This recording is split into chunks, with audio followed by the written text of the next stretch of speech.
For the last 9 years, Ukraine has been suffering the consequences of modern war. The city of Bakhmut, which at first sight is a common eastern metropolitan area, became a kryptonite for the Russian army. Nearly 8 months of constant shelling and over 60% of the city being buried underground have not made Ukrainian soldiers give up. For one side, the city became a nightmare. For another, a symbol of the national struggle. It is now called the Fortress of Bakhmut. Spring 2022.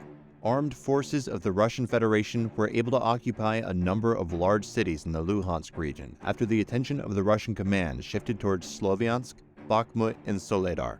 Russia held a five-fold superiority at that time in that section of the front, which suggested a sign of disaster for the Ukrainian side. Between May 5th to 13th, 2 battalion tactical groups, each consisting of around 800 soldiers, 10 tanks, and 40 infantry fighting vehicles on the Russian side, tried to ford the Seversky Donets River in order to continue their advance further into Ukraine. The superiority of the Russian manpower was undoubtful, and it seemed that only a miracle could stop them. In the early morning, the Russian army, following an artillery bombardment, tried to make a crossing of the river at Dronivka. However, Ukrainian drones and spotters caught the brigade mid-crossing. The bloody battle for the river was about to unfold. 2 Ukrainian tanks of the 30th Mechanized Brigade engaged at least 4 Russian BMPs, 2 boats, and 2 infantry squads at a distance of 1,200 meters, stopping the advance. A couple of days later, horrible news came from a small city not far from the front line called Bilogorivka. The Russian invaders carried out intense shelling, and in the afternoon, a bomb was dropped on a school. In the basement of the school, around 90 local residents were hiding. Only 30 are known to have been rescued from the rubble. Most likely, all 60 people who remained under the rubble of the buildings died. These are the real atrocities of the Russian peace. The cynical shelling of a school with a bomb shelter and the killing of children in Privila. The Russians don't care whom they kill. If they cannot kill a soldier, they will kill the defenseless, a child, noted Gaidai, head of the Luhansk Regional Military Civil Administration. The 8th of May. In order to progress further, Russians were faced with a serious task. They had to make a crossing through the Seversky Donets River, a river that now served as a shield from the invaders. Russia decided to construct a series of pontoon bridges across the Donets in multiple locations. The first one to the west of Serebryanka, the second one near Bilohorivka, and the last one a day later near Yampol. The two served as a mere distraction, while the main force was moving towards a second bridge near Bilohorivka. Thousands of personnel, tanks, and other military vehicles prepared to cross over to the west bank of the river as part of their wider advance westward towards Bakhmut. On the same day, the Ukrainian 7th Tank Brigade sent a detachment to the west bank of the river to observe Russian progress in the area. Russian troops had thrown smoke grenades in the area, creating difficulties in visibility. To counter this, the Ukrainian forces deployed drones, successfully spotting the pontoon bridge in the early morning. 20 minutes after confirming the Russian bridge's existence, heavy artillery began shelling its location. The Ukrainian 17th Tank Brigade, operating T-64 tanks and BMP armored vehicles, opened fire deploying its 122mm tracked howitzers.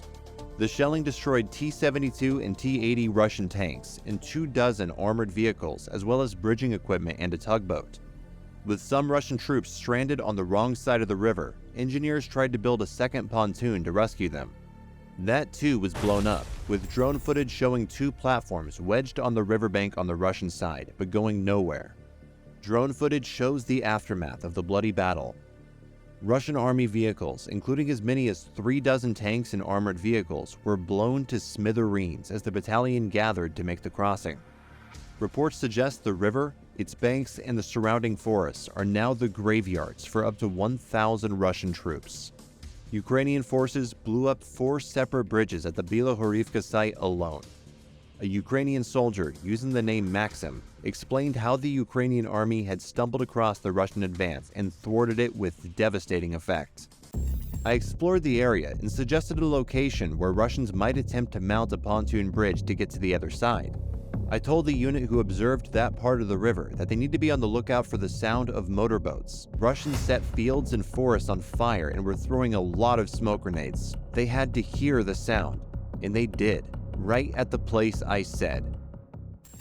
The attempt to build a platoon bridge turned out to be a bloodbath for the Russians. Around 1,000 soldiers were killed and over 100 vehicles were destroyed. 2 Russian battalion tactical groups were wiped out from Earth. Around the same time as the river massacre, tens of thousands of poorly trained, ambivalently led Russians repeatedly charged towards well-prepared Ukrainian positions in and around Bakhmut. Russian losses were so steep, estimates at the time ranged as high as 50,000 killed and wounded, that to replenish his forces, the Kremlin organized an emergency draft, targeting mostly unfit, middle-aged men from regions far outside Moscow. The Kremlin would arm these men with Cold War weaponry and shove them into battle after just a few days of training. What was supposed to be a Russian blitz across Ukraine was turning into a bloody slog. A quick war was becoming a war of attrition, where the side that does the most killing stands the greater chance of winning. Starting in May, Russians continuously shelled the city of Bakhmut and its surroundings in order to weaken the Ukrainian defense. On May 17th, the city was left without electricity.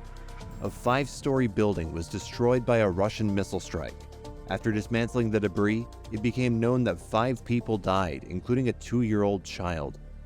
Sadly, it was only a start. For the next 9 months, such shellings became normality, leaving thousands of people buried underground.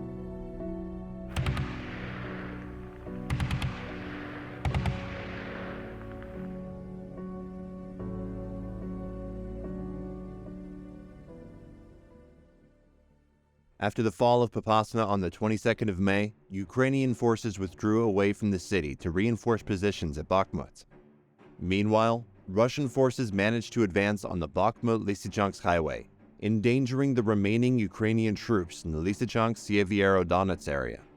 The Russian checkpoint along the highway was later demolished, although fighting resumed on the 30th of May along the Kostiantynivka-Bakhmut highway, where Ukrainian forces successfully defended the highway. On June 8th, Russian invaders fired again at Bakhmut. One of the rockets hit a secondary school. A day later, Russian troops struck a machine-building plant in the city with artillery. On June 30th, as a result of the nighttime shelling, the trolleybus depot was damaged and at least 6 trolleybuses were destroyed. Shelling of Bakhmut continued throughout the rest of June and July, escalating after the Battle of Siversk began on July 3rd. Following the battles of Donets and Lysychansk earlier, Russian forces captured all of Luhansk Oblast, and the battlefield shifted towards the cities of Bakhmut and Soledar. The rest of the month was filled with bombings and the death of civilians. The shelling of the Metallurg Stadium on the 11th of July, followed by the shelling of the Central Market in Bakhmut, resulting in a fire breaking out in an area of 100 square meters. On July 25th, Ukrainian forces withdrew from the Vulahirska power station, along with the nearby town of Novoluhansk, giving Russians and separatist troops a small tactical advantage towards Bakhmut. Russians were gathering their forces as the massive attack on Bakhmut was about to unfold. Prior to the battle in Bakhmut, Ukrainian Brigadier General Oleksandr Tarnovsky claimed that Russia held a 5-to-1 manpower advantage over Ukraine along the Eastern Front. This was going to be a turning moment, with one of the most reinforced Ukrainian strongholds preparing to face hordes of Russian soldiers fueled by one purpose: to kill. August 1st, 2022. The Russian armed forces launched massive strikes on settlements south and southeast of Bakhmut. Ukrainian forces neutralized a Russian attempt on Yukavlivka and an assault on Soledar, about 17 kilometers and 13 kilometers northeast of Bakhmut. They also engaged subversive reconnaissance groups near the city, as a result of which, the next day, the Russian armed forces achieved limited success and insignificant advances deep into the positions of the Ukrainian forces, multiplying strikes and shelling of the city, as well as starting the first attempts to reach the southeastern outskirts of the city. On the 4th of August, Wagner Group mercenaries managed to break through Ukrainian defenses and reach Patrice Lumumba Street on the eastern outskirts of Bakhmut.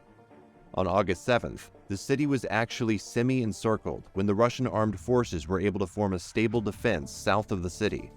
The following day, Russians performed operations near Yakovlevka and Bakhmutskaya near the positions of the armed forces of Ukraine, 15 kilometers northeast of the city, as well as offensive actions near Zaitsevo and Vershina, 10 kilometers southeast of Bakhmut, seeking to strengthen the semi-encirclement and reduce the front.